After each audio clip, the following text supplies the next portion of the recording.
Sam, as you mentioned, standing by with driver Doug McNair. And Doug, I want to talk to you about a few things. First things first, though, we'll talk about a couple of your mounts on tonight's card. Beginning in race 6, you've got Bikinis on Top for trainer Krista Williams. You actually drove this filly at Batavia last time. She was a solid second there in Sire Stakes action.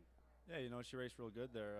She had it doubled up the whole way, and I wouldn't be surprised if I half choked her, And she still paced a mile 55 and 4, and I think she's got a real good shot at winning that race. She really zipped out of there as well. 27 flat first quarter Batavia. That's really moving. Yeah, and she did it right. She's good gated, and I actually had to shut her down and put her back in the 2-hole. So if things would have worked out right that night, I think she would have had a good shot at winning. Well, good deal. We'll look for that. Again, that's in race 6, first leg of that pick 4 tonight. You may want to take a look at Bikinis on Top. Now, moving right along, we'll go to race 8, Chivalry Hanover.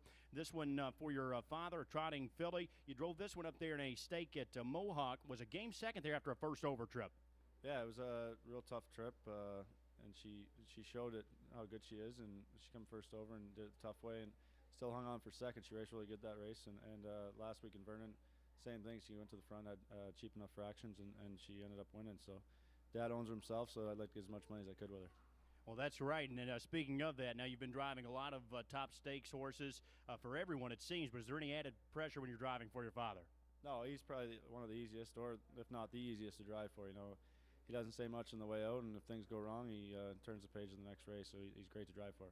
Well, that is great. That's a lot to have under your belt there when you can expect that from your dad. Now, we're going to move on to tomorrow night's card. Of course, Precocious Beauty, one of the best fillies in the country. What is it like driving a filly like this? She just hasn't done anything wrong.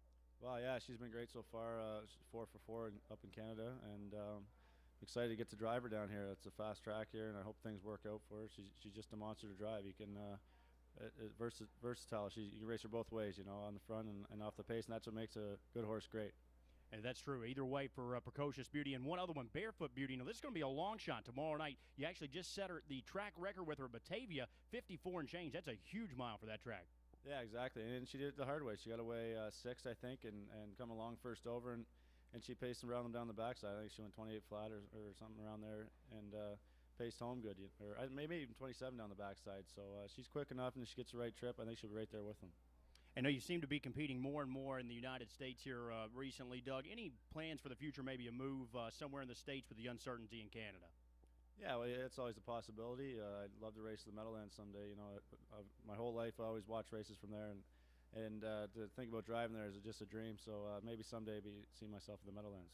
Well, best of luck in the future. We're going to send it back upstairs to you, Sam. Well, Doug, the Meadowlands opens November 23rd. We'd love to see you there when our new building opens this fall.